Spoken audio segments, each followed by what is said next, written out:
Hey guys, subscribe for daily content, and if you're shopping for gear, make sure you check out the description for the newest items at some of the very best online retailers.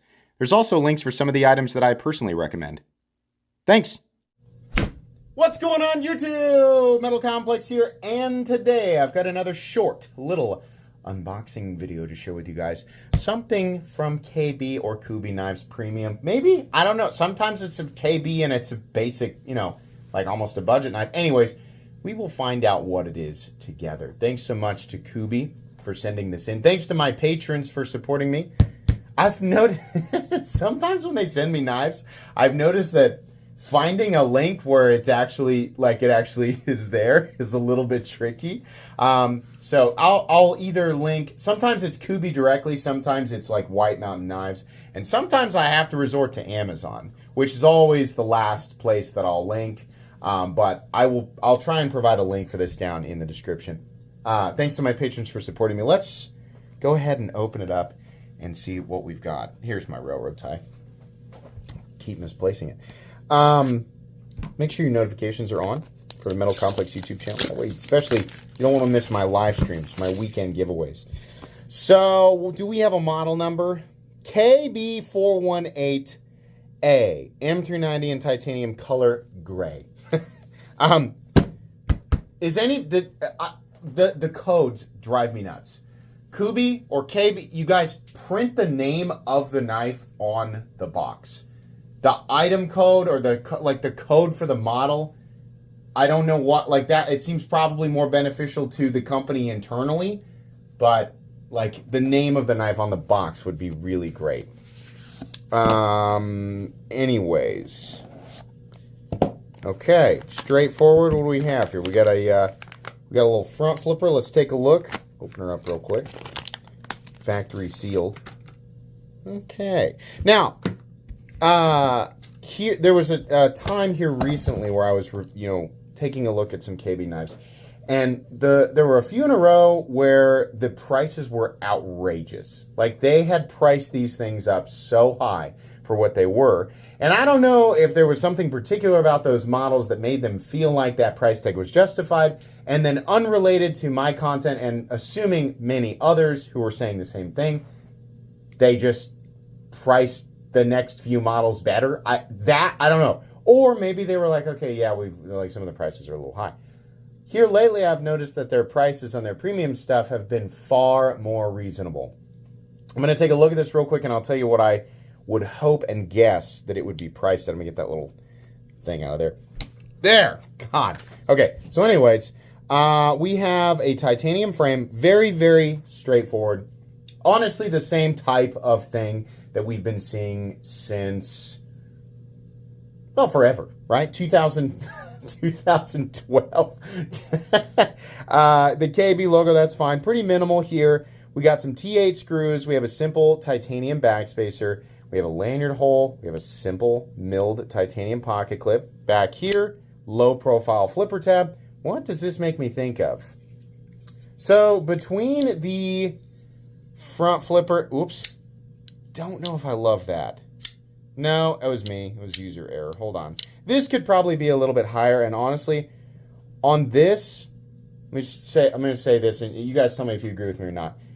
On these front flippers, especially when they're really short like this, and your leverage has to be right here, continue to jimp it all the way over this little hump right here. Because what happens is if you don't connect, if you don't get that traction, you end up slipping over it like I did the first time, right? Now that's, a lot of that is me going, make it better for me, instead of me figuring out how the thing works. Because realistically, I can actually do this fairly easily. But see, and I'm doing the side of my finger here.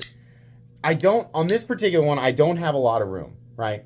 So this one should absolutely be jimped all the way over. And I think in general, front flippers, in order to really, effectively be able to engage with that lump right there, that tab, we want to have that jimping there. The rear flipper back here feels pretty good. This is not a knife you'll be able to front flip, and I'll show you, or I'm sorry, not front flip, push button. I'll show you why. Because that piece is going to come right around and smack into your finger. And that's, a lot of times that's the case with knives that are both front flipper and rear flipper. And I think a lot of it really has to do with how they cut the frame to accommodate for the flipper, right? So like, for example, if the frame was extended and the flipper came way out here, then when you flipped it, this front flipper right here would disappear behind the frame and not interact with your finger. So because they cut the frame right here to accommodate for that flipper tab and make it a low profile flipper, you cannot push button it because that'll come back around and touch your finger. Fortunately, it doesn't really need it because light switching it feels really, really good. This makes me think a lot of the, in fact, it's right here. The EMP EDC Nimble, is this the Nimble X? I always forget. It's not the same thing, definitely not, but it's somewhat similar shape and especially closed up. Yeah, that's exactly what it makes me think of. Now, this is hardly the first model to ever do this, right? But we have the frame cut to accommodate for the flipper tab, and then we have the front flipper here. So, truthfully, the Nimble X is very, very similar. It's just, this kind of just makes me think of a lesser version of the Nimble, right? Or this bigger, no. It's Nimble X, is that what it is? I love this, and I've been carrying it like crazy. I just, after reviewing 5,000 knives, like I'm kind of overloaded on memory. I can't, it's hard for me to remember certain models. But that's kind of what it makes me think of. There's no texturing here. The pocket clip's obviously going to be a little different. That's honestly, like, that's all. I'm so locked in on how that it feels so similar. Access to the lock bar is good. We have no double clutch. Is it close? No, that's my imagination. It's not close at all. Not close at all. I would hope, right, that this knife would be in the low 200s. I don't see anything particularly unique here, and I don't see anything particularly special. Ergonomics are okay. I'm a little crowded by this flipper tab. I don't like that. See how EMP did it? Flipper tab disappears right here. We have a forward choil, so you have 2 grip zones, primary and choked up. This knife has 1 because we do not have a forward choil. You simply have the sharpening choil there. It's decent. I think it's an okay plunge grind.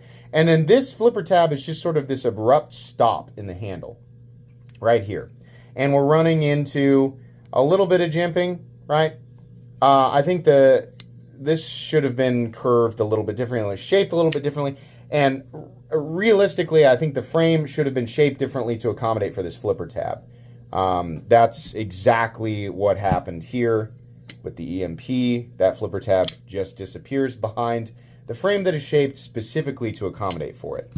So this is okay, and it's titanium, it's M390. We have milled out, for weight reduction. Let's measure it here real quick. 7.5 inches, blade length 3 1/4, cutting edge 3 1/8. And then let's weigh it here real quick.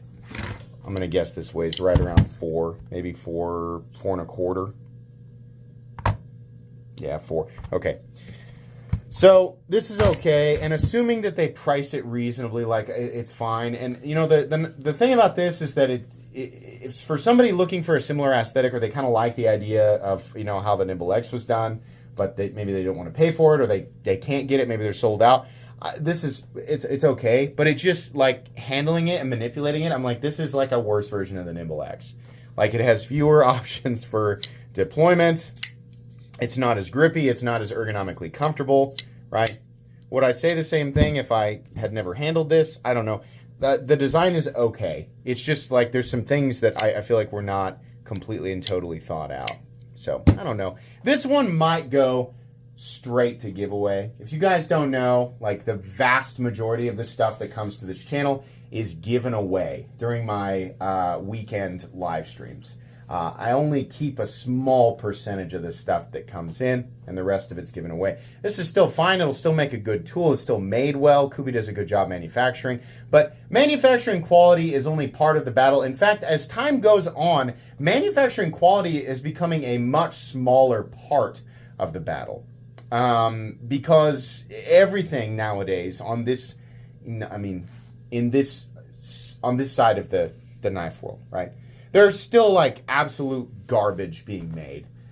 slapped together, and from all corners of the globe, not just China. There's American slop for sure. There's slop from all over. But as far as those companies and OEMs who know what they're doing, a lot of them I feel like are probably using the same machines and using it the same way. I mean, like, it's becoming very, very easy for things to have exceptionally perfect tolerances and be executed like perfectly or nearly perfectly, right? So design is so much more important. Right? Who is this like made for? Right? Is it a user or a collector thing? Is it kind of a hybridization? Right? Is this like a limited thing? It's just meant to be like a long-term thing? And like, how well is my hand going to interact with this? How easy or how second nature is it going to be to manipulate these things? And sometimes they're kind of like, here's the formula for a flipper, here's the formula for a front flipper, here's the formula, and they just slap it on there. And in this case, it just feels like, yeah, it's got a nice detent, and it light switches pretty well, and like it's got like a front flipper that functions, but the shape of things in the open position is not quite optimal. And it's not like it always has to circle back to one, similar shape. I think there's lots of different ways to do it, but yeah, I don't know. Maybe I'm being exceptionally harsh, right? Because I've experienced something that I consider to be a better version of this. So by contrast, this doesn't seem as good. I don't know.